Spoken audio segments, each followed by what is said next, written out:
કચ્છની ધરા પર જેમના નામનો સૂરજ હંમેશા તેજસ્વી રહ્યો છે એવા સંત શિરોમણી મેકણ દાદાના ધામ ધ્રંગ ખાતે 2 દિવસીય ભવ્ય ધાર્મિક મેળો યોજાયો હતો। સવારથી જ શ્રદ્ધાળુઓનું ઘોડાપૂર મટ્યું હતું। મેળા રાસોત્સવ સાથે મેળાની શરૂઆત કરવામાં આવી હતી, જેમાં ભાવિકો ભક્તિના રંગે રંગાયા હતા। ત્યારબાદ તમામ ભક્તો માટે ફરાળ પ્રસાદનું આયોજન કરવામાં આવ્યું હતું। સાંજે વાજતે ગાતે સામૈયું અને મહાઆરતીનું આયોજન કરાયું હતું। રાત્રે મહાપ્રસાદ બાદ ભવ્ય લોક ડાયરો યોજાયો હતો, જેમાં જાણીતા કલાકારો મણિબેન ભરવાડ અને સુરેશભાઈ કાપડી પોતાની કલા પીરસી હતી। બીજા દિવસે સોમવારે મેળાની આ રોનક ચાલુ રહી હતી, જેમાં બખમલ આખડો, માનવ દોડ અને ઘોડા દોડ જેવી ગ્રામીણ રમતો આકર્ષણનું કેન્દ્ર બની હતી। મહંત મૂળજી રાજા, ગુરુ કાનજી રાજા, કાપડી અને મેકણ દાદા મેળા સમિતિ દ્વારા આ સમગ્ર આયોજનને સફળ બનાવવા ભારે જહેમત ઉઠાવવામાં આવી હતી। ભુજ તાલુકાના ધ્રંગ ખાતે 50 લાખના ખર્ચે પુલ અને 10 લાખના ખર્ચે બનેલા શેડ ફ્લોરિંગનું કામ, પેવર બ્લોકના કામોનું ઉચ્ચ અને ટેકનિકલ શિક્ષણ વિભાગના રાજ્ય કક્ષાના મંત્રી ત્રિકમભાઈ છાંગાના હસ્તે લોકાર્પણ કરવામાં આવ્યું હતું। ધ્રંગ ખાતે આયોજિત લોકાર્પણ સમારોહમાં રાજ્ય કક્ષાના મંત્રીએ જણાવ્યું હતું કે મેકણ દાદાની આ પવિત્ર ભૂમિમાં દર વર્ષે યોજાતો મહાશિવરાત્રીનો મેળો કચ્છના લોકજીવનની ઝાંખી છે। લોકજીવનના ઘડતરમાં મેળો મહત્વની ભૂમિકા ભજવતો હોવાનું જણાવ્યું હતું। મેકણ દાદા કચ્છના પ્રથમ કચ્છી કવિ હતા। તેમણે લખેલી સાખીઓ આજે પણ સામાજિક સમરસતાની પ્રેરણા આપે છે। નર્મદાના નીર ટૂંક સમયમાં આ વિસ્તારમાં પહોંચતા લોકોની સમસ્યાઓનો અંત આવશે। આ સાથે તેમણે રાજ્ય સરકાર દ્વારા આ વિસ્તારમાં ઊભી કરાયેલી આરોગ્ય, રસ્તા, વીજળી સહિતની સુવિધાઓનો ઉલ્લેખ કર્યો હતો અને આગામી સમયમાં હજુ પણ વિકાસના કામો કરવામાં આવશે તેવી ખાતરી ઉચ્ચારી હતી। સ્ટેટ હાઈવેને જોડતા પુલના લોકાર્પણથી અહીં આવતા ભાવિકોની સુવિધામાં વધારો થશે। તેમણે નાગરિકોને રાજ્ય તેમજ ભારતના વિકાસમાં સહયોગ આપવા માટે અનુરોધ કર્યો હતો। આ યાત્રાધામના વિકાસ માટે રાજ્ય સરકાર કટિબદ્ધ હોવાનું કહ્યું હતું। સાંસદ વિનોદ ચાવડાએ જણાવ્યું હતું કે આગામી સમયમાં આ વિસ્તાર તેમજ આ પવિત્ર ભૂમિ માટે ખૂટતી તમામ વિકાસની કડીઓને રાજ્ય સરકાર પૂર્ણ કરશે। તેમને અહીં અદ્યતન લાઇબ્રેરી બનાવવા માટે ગ્રાન્ટની જાહેરાત સાથે વધુ સહયોગની જરૂર હશે તો તે પણ આપવા માટે ખાતરી ઉચ્ચારી હતી। વડાપ્રધાનની દીર્ઘદ્રષ્ટિથી કચ્છમાં નર્મદાના નીર આવ્યા બાદ ઝડપભેર કામો થઈ રહ્યા છે। આ વિસ્તારમાં પણ નર્મદાના પાણી પહોંચતા વિસ્તાર પણ હરિયાળો બનશે। વડાપ્રધાનના નેતૃત્વમાં કચ્છમાં થયેલા વિકાસની વાત કરી હતી। છેલ્લા 25 વર્ષમાં કચ્છનો વિકાસ પ્રેરણારૂપ થયો છે, જેનાથી લોક જીવન ધોરણ બદલાયું છે। ત્યારે આવનારા સમયમાં રાજ્ય સરકાર વધુ વિકાસના કામો કરવા માટે સંકલ્પબદ્ધ છે। પૂજ્ય મેકણ દાદાના સ્થાનક ઉપર ધ્રંગ તાલુકો ભુજ મુકામે આજે વાર્ષિકોત્સવના મેળા પ્રસંગે ખૂબ વિશાળ સંખ્યામાં, હજારોની સંખ્યામાં ભક્તો ભાવિકો આજે આ ધ્રંગ મુકામે ઉમટ્યા છે।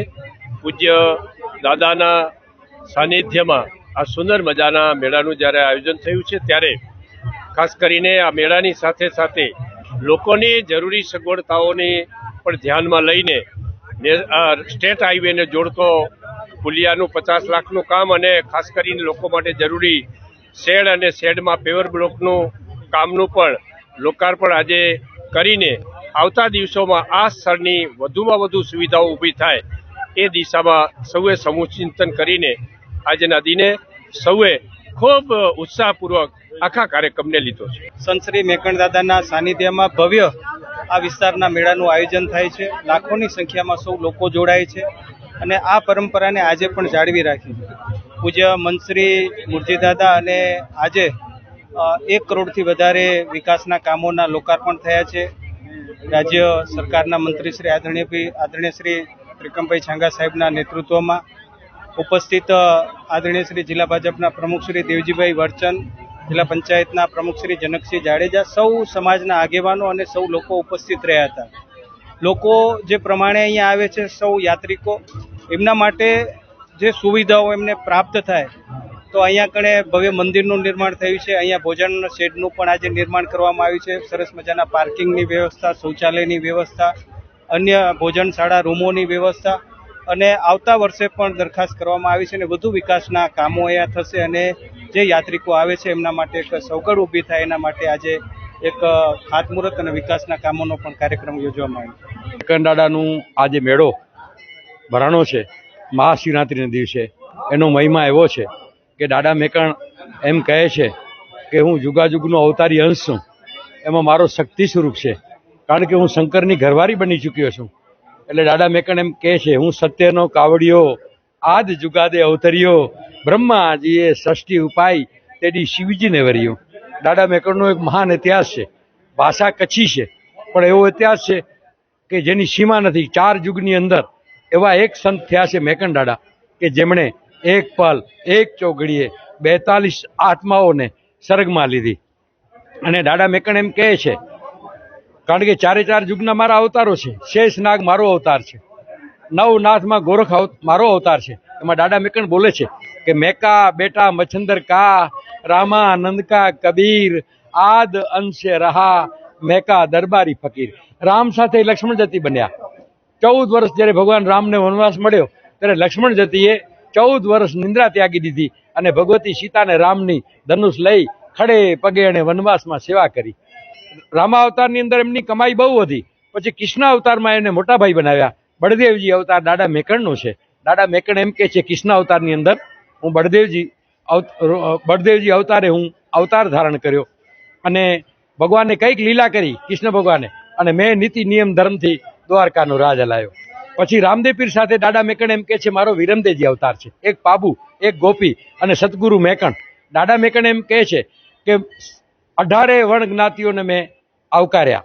18 વર્ણ જ્ઞાતિઓની અંદર મેં સત્સંગ કર્યો, ભજન કર્યા, કીર્તન કર્યા. પણ મારો યાદવ કુળનો આહિર સમાજ, જેના 4 વાડા છે, મછિયા કયો, પરાથરિયા કયો, સોરઠિયા કયો, બોરીચા કયો, એ સદગુરુ તરીકે દાદા મેકણને માને છે. અને આ મેળાની અંદર આજે ભાતીગર મેળો છે, લૌકિક મેળો જેને કહેવાય છે, એમાં ભલે 18 વર્ણ જ્ઞાતિઓ આવશે, એમાં મુખ્ય આહિર સમાજ એમાં પહેલો આવે.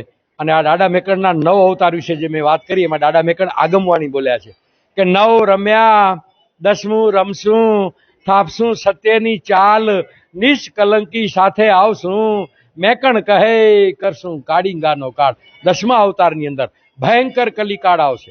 એવો કલિકાળ આવશે કે આજના નરનારીઓ ધર્મહીન બની જશે. એવો સમય આવશે, કોઈ મા બાપની સેવા પણ નહીં કરે, મંદિરો સૂના બની જશે. દાદા મેકણની આગમવાણી છે. ત્યારે દાદા મેકણ એમ કહે છે, કલંકી અવતાર જ્યારે થશે, ભગવાન વિષ્ણુ આવશે ધરતી માથે, ત્યારે આ ધ્રંગની સમાધિમાંથી હું આળસ મેળીને ઊભો થઈશ, ભગવાનનો ભાઈ બનીશ અને પાછો 5મા યુગનું અમે સ્થાપન કરશું, કલિયુગનો નાશ કરશું. એમાં દાદા મેકણ આગમવાણીમાં બોલ્યા છે બીજી કે 90 ગજ નેજા હોય છે, પુરુષા ગજ 50, 2 પાગડે છડશે એડા કીધો કાર, પુરુષા બખ્તર પહેરશે. માણસ બખ્તર પહેરે ને છરી ન લાગે, ગોલી ન લાગે. પુરુષા બખ્તર પહેરશે, 100 મણારો ભાર, 7 ગજ ખેડો પોયરો, 17 ગજ તરવાર, અવની ઉપર દલ ચાલશે. નારણ અવતાર, ભગવાન વિષ્ણુનો અવતાર થશે. ખુરીએ કારિંગાને ખૂંદ છે, 66 કરોડો સહાર, જેમ કહ્યું એમ થાવશે. મેકણ કહે 10મે અવતાર, મેકાજી મરણ મેળશે અકલ સમય અવતાર. હજી સમયને વાર છે, પણ દાદા મેકણ એમ કહે છે 10મા અવતારની અંદર, કલંકી અવતારમાં પાછો હું ભગવાનનો ભાઈ બની અને હું આ ધરતી માથે પાછો અવતાર ધારણ કરીશ. જેમ 4 યુગ થયા તેમ 5મા યુગનું અમે સ્થાપન કરશું. હવે દાદા મેકણની આગમવાણી છે. અને જગતને દાદા મેકણે જીનામ આપ્યો છે કે હે નરનારીઓ, તમારા શરીરમાં જીવ છે, ઓળખ માટે નામ છે. નામ તો ઈશ્વરનું છે, જીવ શક્તિનું છે. જીવ અને શિવ એક છે. હે નરનારીઓ, તમે જેને માનતા હો, તમે જેને માનો એ જીવથી નામ જપો, એ જ જીનામ છે. એટલે દાદો મેકણ એમ કહે છે કે જીનામે જોખો નથી, જીનામે જય જયકાર, જેની નરનારી જીવ છે નામ જપ્યા, મેકણ કહે લંગી થયા પાર. આ જીનામ જગતને દાદા મેકણે જીનામ આપ્યો.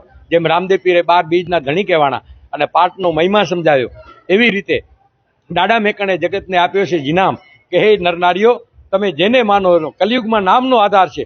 જેના ઉપર તમારો દૃઢ વિશ્વાસ છે એને પકડી રાખો અને જીનામથી તરી જાશો. આ દાદા મેકણનો ટૂંકો પરિચય આપને સમક્ષ કર્યો. આજ ભાતીગર મેળો છે, એમાં અમારે અહીંના ટ્રસ્ટી મંડળ, અહીંના સેવાભાવી માણસો બધાએ ખડે પગે રાત દિવસ સેવા આપે છે. અને એમને દાદા મેકણ જેમણે જેમણે આ ધર્મના કાર્યની અંદર સહયોગ આપ્યો હોય અને આપતા હોય, એને સદગુરુ મેકણ દાદા આશીર્વાદ આપે. તમામ ભાઈઓ બહેનોને પણ આશીર્વાદ આપે અને કચ્છનું નામ રોશન રહે. એવા જય જીનામ. 308મું વર્ષ છે જે મેળાને, કે વર્ષોથી આ પરંપરા હાલી આવી છે. દાદા કચ્છના કાવડિયા અને કચ્છના પ્રથમ કચ્છી કવિ કહીએ તો દાદા મેકણ દાદાના અહીં સમાધિ છે અને આ પરંપરા વર્ષોથી ચાલી આવે છે ને લાખોની સંખ્યામાં આજુબાજુના લોકો અને બહારથી પણ ઘણા બધા લોકો અહીં પધારતા હોય છે. 1008 ગુરુ મહામંડલેશ્વર મૂળજી રાજા ગુરુ કાનજી રાજા એમના અધ્યક્ષસ્થાનમાં જ્યારે આ મેળો યોજાય છે ત્યારે સરકારના મંત્રી શ્રી ત્રિકમભાઈ છાંગા સાહેબ અને તમામ રાજકીય આગેવાનો અને બધા જ સામાજિક આગેવાનો પણ અહીં આજે પધારી રહ્યા છે અને લોકોમાં એક વર્ષોથી યોજાતા લોકમેળાને જોઈને ખૂબ જ આનંદ અને ઉલ્લાસની લાગણી જોઈ રહ્યા છીએ.